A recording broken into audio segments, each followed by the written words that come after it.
are very clear on who the local drivers are and familiar with guys like Walker and Nikolai Constantino a couple years ago.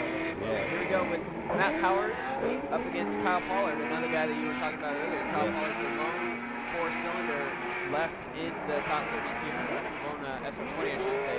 Matt Powers having a good run, nice and high on the bank. Kyle Pollard trying to reel him in.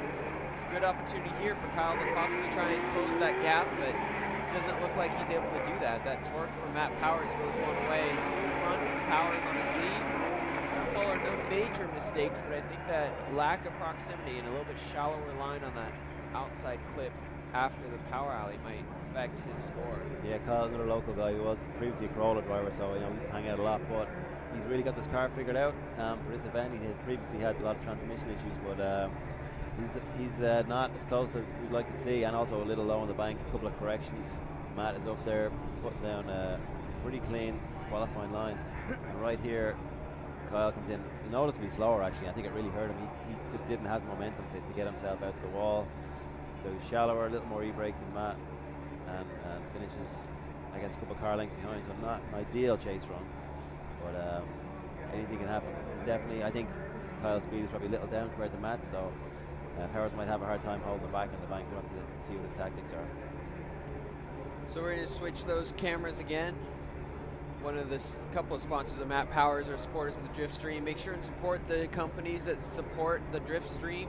Motegi Wheels, Nitto Tires, they're both big supporters of Matt Powers. We're actually going to have him a little bit later during our halftime interview show.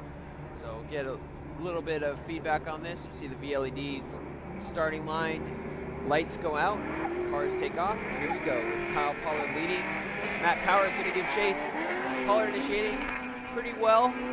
Higher, good, a much better smoke from Pollard this time around than Powers. Powers still behind him. It looks like he's going to take that slow and steady approach and reel him in over the course. This is the best opportunity here through the power alley. There you see Powers sucking in close to Pollard.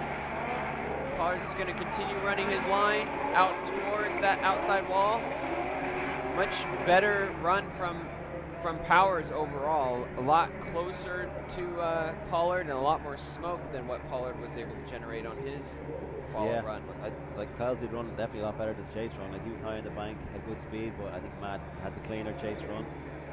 But yeah, Kyle's up there, tons of tire smoke, good speed, and there's a decent sized gap. About the same maybe that what Kyle had behind Matt Powers. But I think Matt overall just cleaner. Watch comes in here to the infield, nice and smooth, and really gets back on Kyle Pollard's door. Nice and close, a little shallower, but as I said, clean and smooth, which is another thing that's emphasised in the driver's meeting. They want the track to work, fluid motion, no corrections. Not like you're doing the track in different zones. And I think Matt probably just did it a little better. Unanimous decision from the judges. Matt Powers will be moving on. Great run from Kyle.